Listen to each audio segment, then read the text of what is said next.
Good evening and welcome to Prog Monster. My name is Murph. I am the host of this show, a show that is dedicated to progressive rock and other forms of rock music.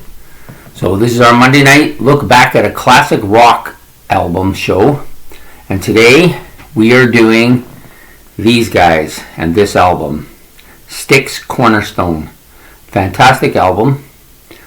By pop album standards, this one is really good. I'm not generally a pop album person, but there are certain groups and certain pop albums that I like a lot, and this is one of them.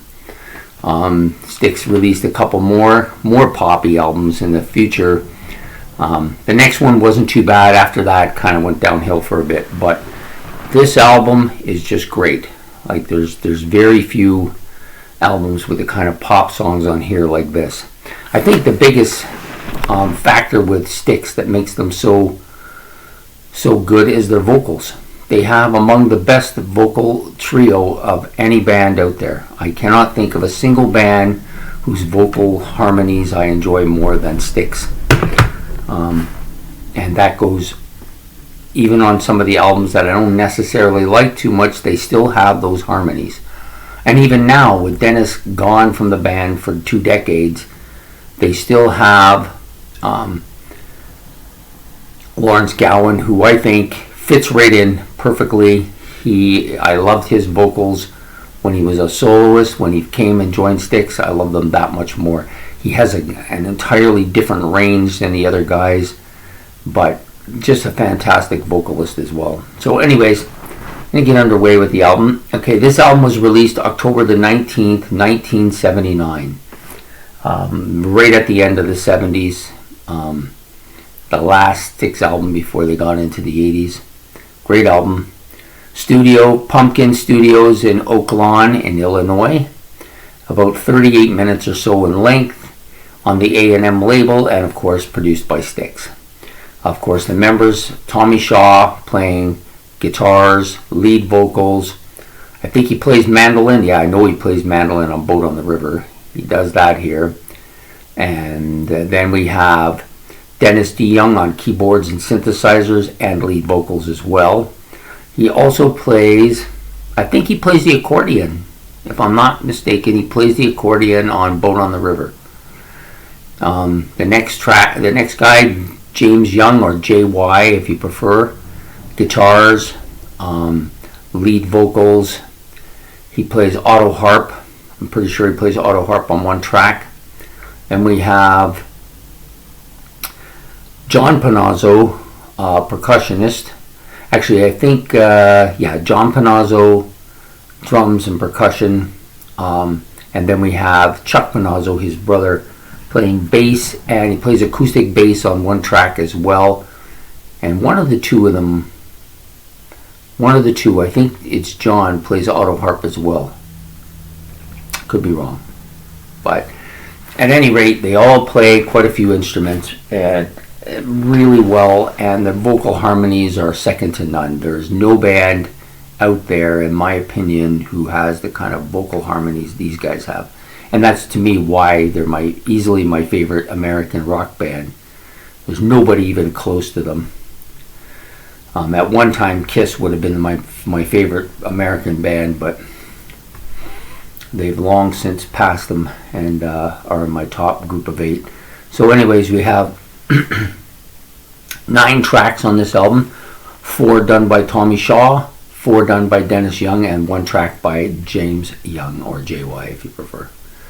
Okay, so the first track, Lights, is done by Tommy Shaw. I actually wrote Dennis. I don't know why I wrote Dennis there. I think his name was on the credits, so I probably copied it and then realized that he didn't sing that song.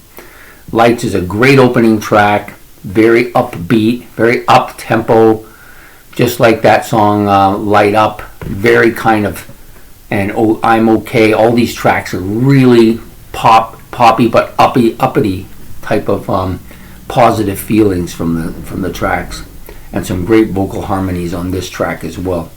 The next one is called Why Me, and sung by Dennis DeYoung. Interesting tune. One of the tunes that got kind of some airplay on the radio quite a bit when it first came out. And Dennis, of course, does a great job on the vocals here, as he does on just about everything he touches. Then, of course, comes the one song on the album that I could do without, and that's Babe. Although it was my wife, so I should say my ex-wife, and that was our song, or at least that was the song that I had to sing in order to keep harmony among the group, among the family. So that was her favorite song by me, I guess. So this song is also sung by Dennis D. Young. A huge hit, big box office hit, and really cemented them as a pop band going into the 80s, and as a band who could write ballads. Not that they hadn't written some in the past, but this one was arguably their best ballad. I think it's their biggest song of all time. Could be wrong, or their biggest selling song of all time, I should say. Never Say Never by Tommy Shaw, another good track. Boat on the River to me is the best song on this album. I've always liked it. They play different instruments on here. Tommy's on the mandolin, Dennis D. Young's on the accordion, I believe JY's on the auto harp, and maybe John might be on the auto harp as well. Not John. John on the auto harp, and then Chuck is on the acoustic bass. And some really good vocals by Tommy here as well. The next song, Borrowed Time, another Dennis D. Young one. Another good radio staple for the group here. First Time. For a long time, this was one of my favorite, if not my favorite track on the album. But it's since been passed by Boat on the River. But a really good track as well. Another vocal by Dennis D. Young. Then we get to Eddie, which was the song that I least understood, and then when somebody explained it to me one day what he was talking about, it made perfect sense, and it became a song that I listened to quite a bit. And this is a song done by JY, written by JY, about former governor or former Senator Edward Kennedy of the Kennedy family. He wrote this song about him. Really, really catchy beat. Really, actually one of the heavier tracks on the album. And then we have the final track on the album, which is another really, really good track. Tommy Shaw has really good vocals on this. Love in the Midnight. He has such a range voice. It's both him and Dennis have these really high-pitched voice, but his is so kind of, I don't know how to describe it. Dennis just has that high pitch, really smooth and catchy voice, where Tommy has this more of a different sounding voice, but really tremendous voices, all three of them actually, to be honest with you. So the album Cornerstone marked kind of the end of an era for STYX. Actually, probably Pieces of Eight marked the end of an era. That was the more harder progressive elements that went before it. This album began the move towards the poppy thing, but they still have those great harmonies and great vocals. Fantastic album. I've owned it since I bought it the same month it came out, maybe a week after it came out.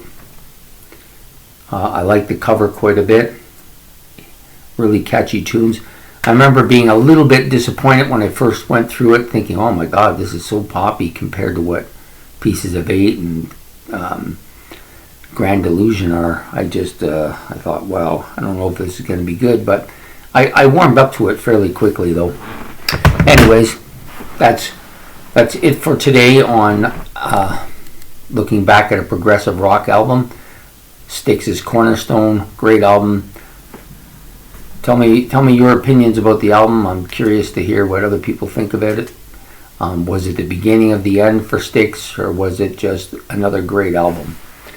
Anyways, please like and subscribe. It's much appreciated, and we will be back next Monday with yet another classic rock album. So have yourself a good night. Take care.